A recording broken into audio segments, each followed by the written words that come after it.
Hello, I'm Astronaut Alec, and today I'll be showing you comparison operators and print statements. So the first thing I'm going to do is show you how the comparison operators work. First, we have the equal to operator.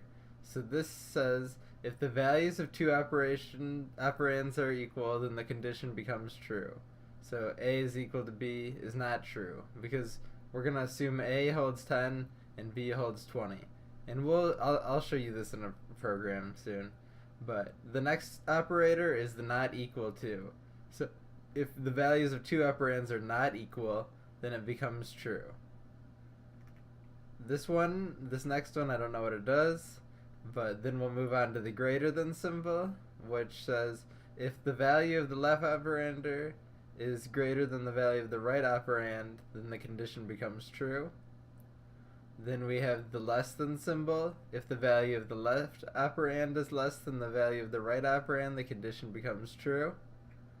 And then we have the greater than or equal to, which is very similar to greater than, but also includes the number on the right side. So the left and right can be equal, and it will also become true.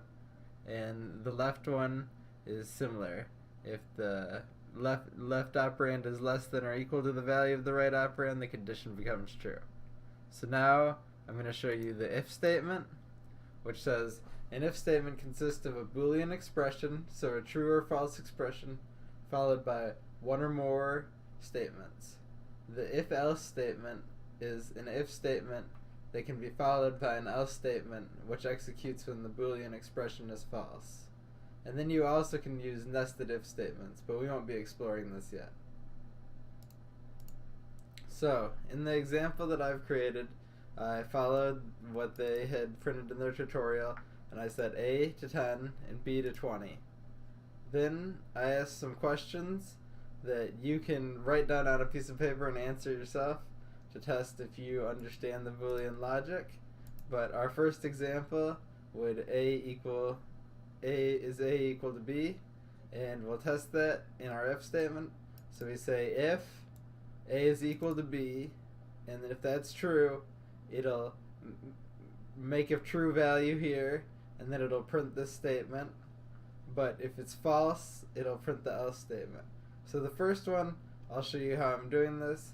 A will be equal to 10, and B is equal to 20, and they are not equal, so it's going to print this false else statement.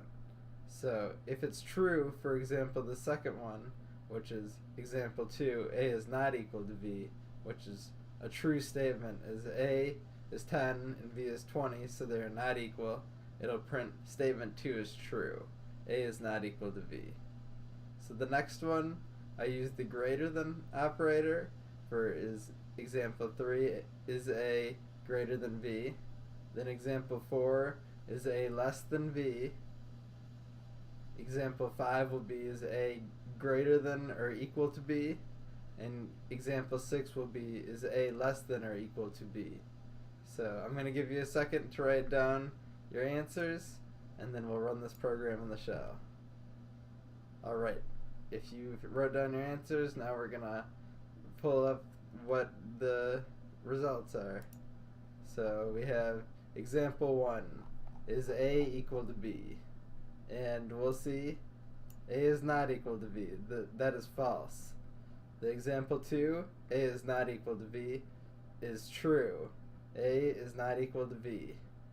Example 3 is A greater than B. That's obviously false, as A is less than B. So then our statement 4 is A less than B. It is true. A is less than B. And I'm sorry that I did not change these numbers. Just don't pay attention to what it says right there. Example 5 is A greater than or equal to B. And that'll be false because A is less than or equal to B.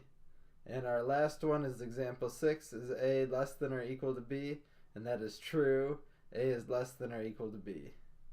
Thank you for watching. For more tutorials, please check out my channel.